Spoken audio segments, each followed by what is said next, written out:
are you watching me? It's weird. Uh, I'm sorry, I didn't mean to be.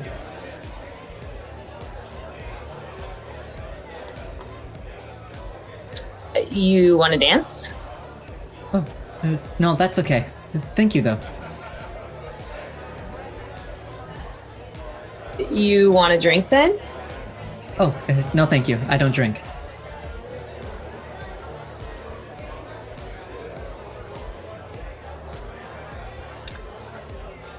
Okay, I'll bite. What's your deal?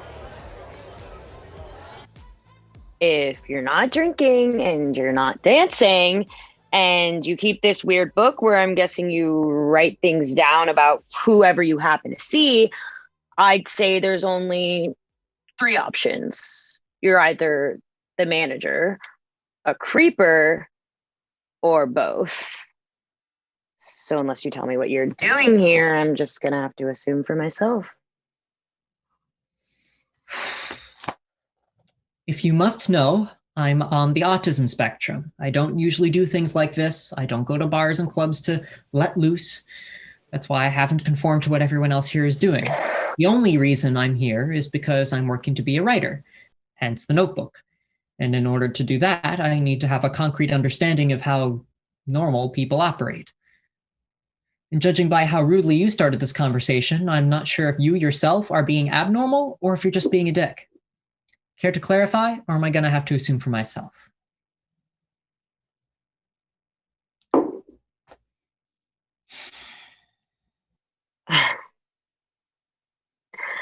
Well, all right then. I well, first of all, I'm sorry for being an a-hole just now. I- it's just, you can never be too careful with men. Fair enough. You're forgiven. Thanks.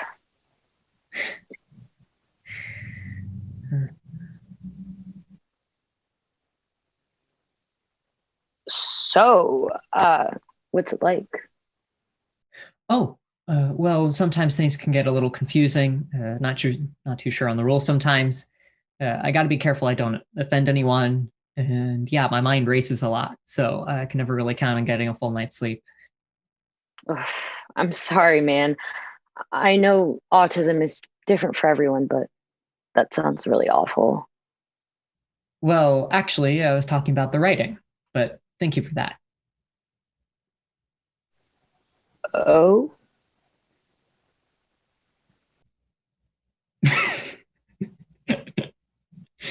Uh, oh wow, 0 for 2. I'm tanking. no, you're fine. You're doing fine. It's a weird conversation to have, I know. Well, maybe you could write me a script sometime and then I'll know what to say. Oh, no, I don't think you're going to want my help. Outside of college theater, you're sort of the first real conversation I've had. Well, you're doing a way better job than I am. Thank you.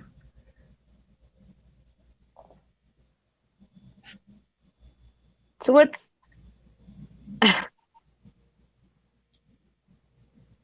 sorry. I wasn't really expecting to meet new people tonight, but here we are. So, what is your name? Oh, Richard Johnson. My friends from school call me Deck. So, Dick Johnson? Ah, I'm starting to realize these people might not really be my friends. Oh, don't worry about them. Right now, I think the best thing is to just stick with Richard. Noted. Aaron. Aaron Wallace. Your friends call you anything obscene? No, but then again, it's hard to really classify anything as obscene when each of my friends curses like a motherfucker. Right, of course, but you would never.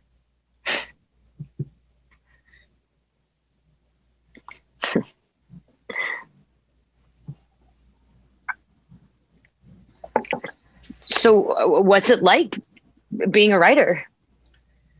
Oh, well, it's my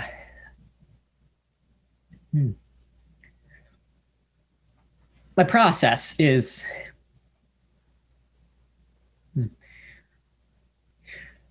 the thing I like to do most.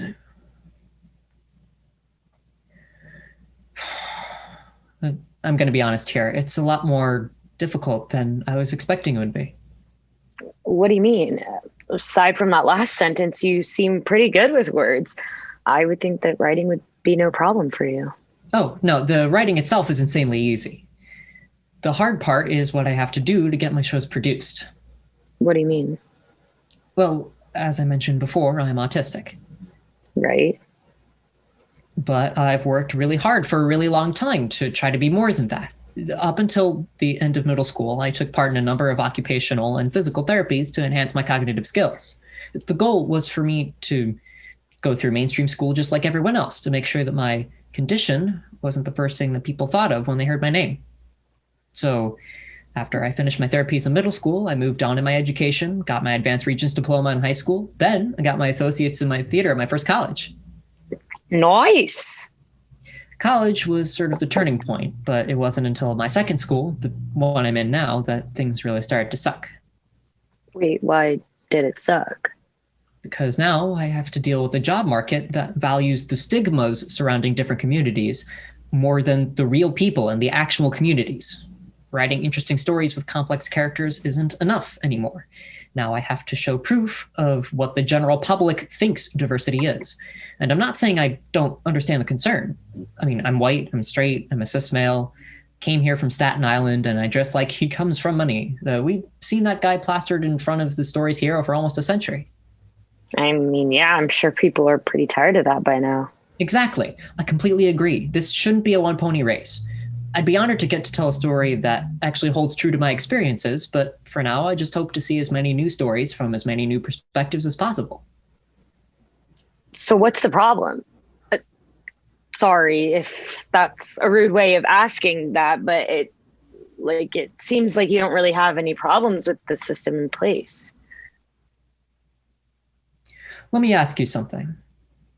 Do you remember when we started this conversation? I mean, yeah, we only started talking like a few minutes ago. Did I at any point mention that I'm a brown belt in karate? Or that I do volunteer theater work for young kids? Or that my favorite thing to do in New York City is to walk past the marquees on Broadway? Have I said anything at all that would make me sound like a layered person with wants or interests? No. Now, if you can recall, I'd like you to tell me one more thing. What was the one thing, the only thing, that I said about myself as a person?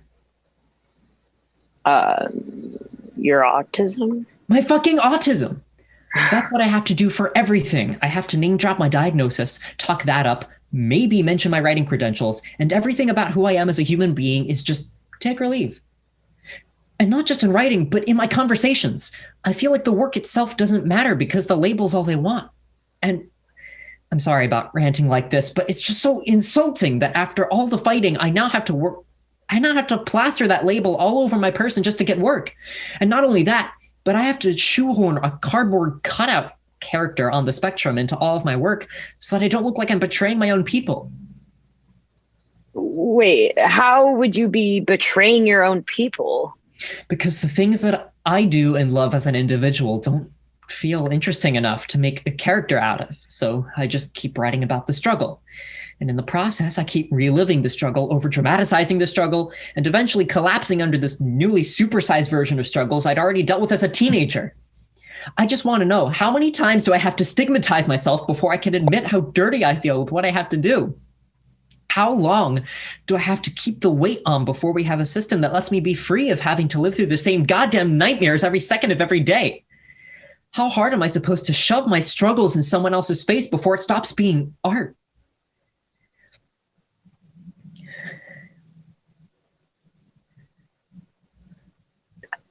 I'm sorry. It's not your fault. it's really upsetting, that's all. Have you ever thought of quitting? See, that's the bigger problem. In spite of all the ass-backwards politics of it all, I still really love this business. And I honestly couldn't see myself doing anything else. So I just do the adult thing. I suck it up, put on the act, and then I get to do my job. It's a sucky thing to have to do, but them's the ways of the world. And until neurotypical people start to lights, there's not much I can do to change that.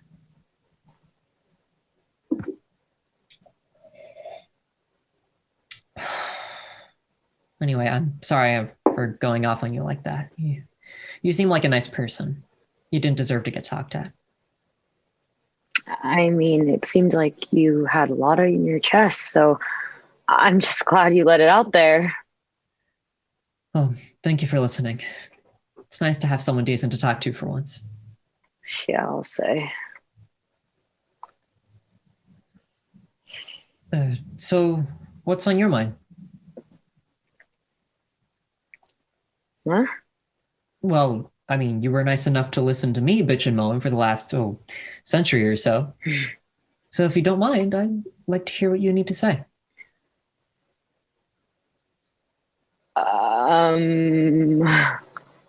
Okay.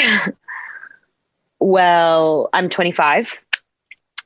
I live with 3 other girls. And I don't know. I've never really gotten to talk about myself before.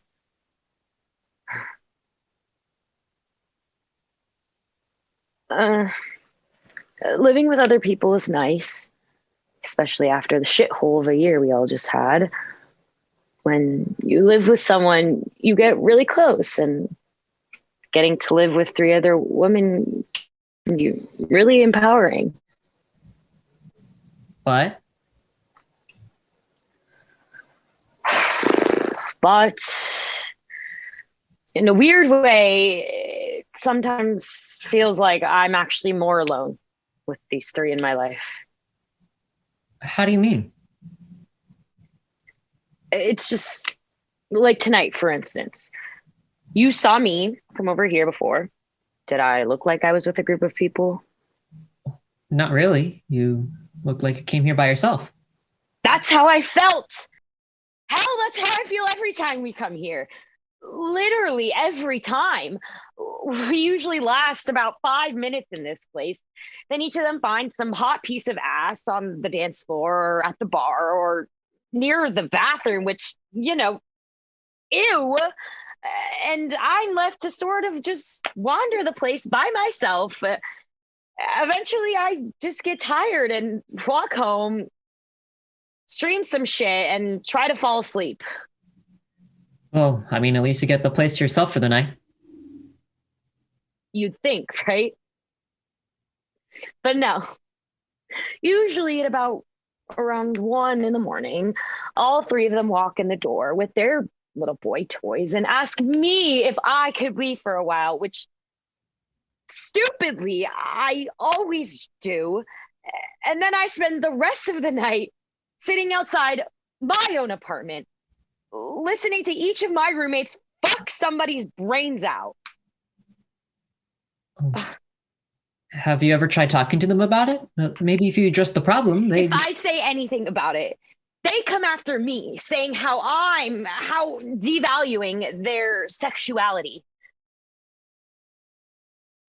I don't care about the guys coming over. I think it's great that they're having a good time. I'm just tired of being the only one who's considerate of our space.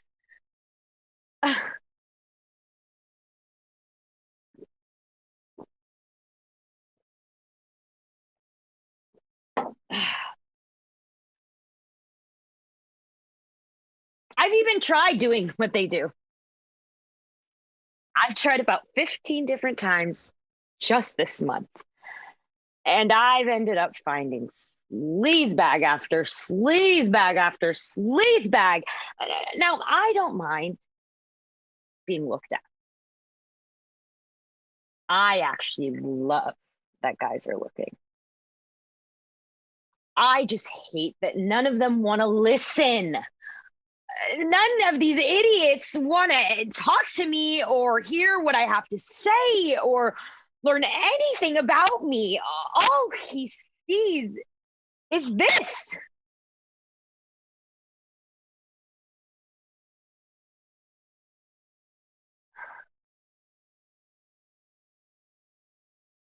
Why doesn't anybody just want me?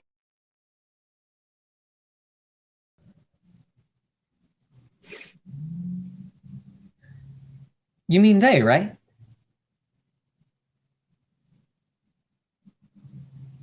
What? I mean, you were just talking about all these different guys, and then you just said he, as in one person.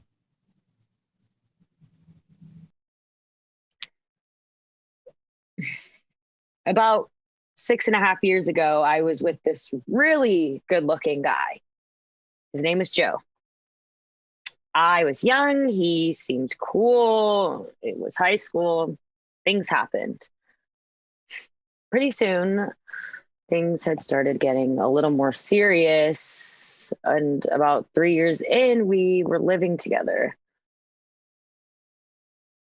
But things got a little more difficult within the last year and a half. I had just received my associates in teaching. Sorry, I forgot to mention I'm studying to be a teacher. What age? Kindergarten, probably. Just long enough as they're just as long as they're old enough where they're not flinging poo at me. So yeah, I just gotten my associates and I was getting ready to start my bachelor's degree. Makes sense. Not a lot of jobs without your bachelor's. Preach. So I was all excited to get started. I had just finished buying all of my textbooks and notebooks for class. And then, like a day later, Joe's boss called to tell him that he had been offered a promotion in New York City. What does he do? He works for some tech company. I don't even remember which one. All I know is that he had risen high enough in the ranks that he was offered a higher position at the company's head office. Unfortunately, that meant we had to leave Boston. Wait, you're from Massachusetts? They have like the highest ranking education rate in the whole country. Yeah. I always really loved learning. So I was really excited to get to share my own knowledge with the young people in my community. So why'd you come to New York? Well, Joe got a better job, which meant we had to move. So we packed our things and came here. I left my friends, my family, the job I had waiting for me at the elementary school. Wait, so you just left? Yep. Why? I mean, wouldn't Joe have been happy to see you fulfill your dreams? No. He wanted me to come and be supportive of his dream. And I hoped, well, once we settle down, maybe he'll be able to help me then. Things didn't really pan out how I thought. I'm so sorry. It's okay. Thankfully, I don't really need to worry about him anymore. Did you kick him out? No. Didn't need to. He just got bored one day and then left. What really sucked was that he left me with an apartment that I couldn't pay for because I had pulled out of my degree program with no money saved. So in order to keep the roof over my head, I had to rent out to those three assholes. And then they proceeded to walk all over me just the same way he did. After a while, I just got tired of getting hurt when I didn't need to. So now I just stay here so that I have somewhere to be. I don't even say anything to them anymore. I just stand over there, wait around, and watch the rest of these so-called normal people stumble all over the room like a bunch of puppets on strings.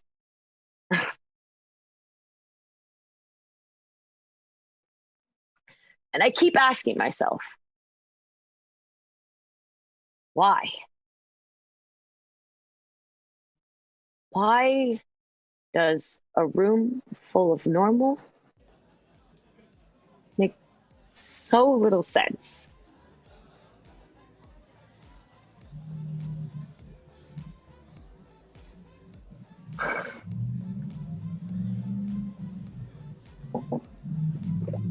I'm really sorry. It's okay.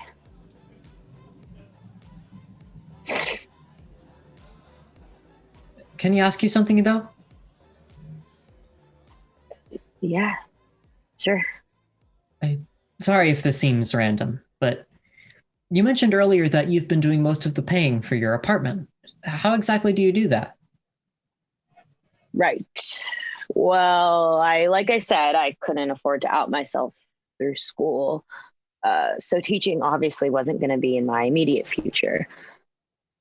Luckily for me, though, applying for the pair test was a lot easier. So I studied up, took the pair test, and I've been working as a classroom aide for the past 2 months. You're a paraprofessional? Yeah, I've been working with this one boy. He's in the 6th grade right now. I'm essentially responsible for preparing him for middle school and hopefully right on through high school. I ran through like 7 different paras up until my last year of middle school. The main reason for that was that a lot of them were either intimidating, patronizing, or just didn't seem to know what I needed. So it was largely an issue of trust, whether it be mine or the school's. The last person I worked with was a woman named Mary Ellen, and she lasted longer with me than any other paraprofessional I've ever had. How long was that? 3 years. Really? Yeah. Entirety of my middle school. Probably the best para I've ever worked with. She always made a point of asking me directly what I needed, which made it a lot easier for me to grow and learn during the school day. If it wasn't for her, I probably would have never found myself on the path of theater. I'd probably still be getting services if it wasn't for her help. That's amazing. So tell me something, this kid, how would you say you've been interacting with him? Well, he doesn't really communicate verbally, not very often at least. But he's always been very responsive to the things I ask him to do. I don't want him to feel uncomfortable if he doesn't have to, so I factor in a lot of what he says about himself. He's very clear about the things that he won't do. Do you know how rare that is? I'm sorry? Well, from my experience, people who receive special services can sense very quickly whether or not people helping them are trustworthy or not. The distrust comes a lot from paraprofessionals who've been more concerned with maintaining control in a situation than in helping the other person find ways to control themselves. Aaron, what you're doing with this young man, the open communication you're having with him, that is ensuring that he recognizes the value and importance of his own voice. And at the risk of making this about me again, you're essentially his Mary Ellen. Even if you don't remember all of what you do during your time with this kid, I can say from experience that he will always remember what you've done for him. And if what you told me is true, then I don't know if we'll have anything other than positive things to say about you.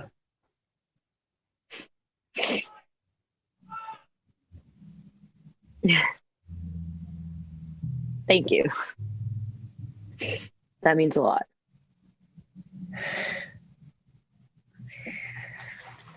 You want to get out of here?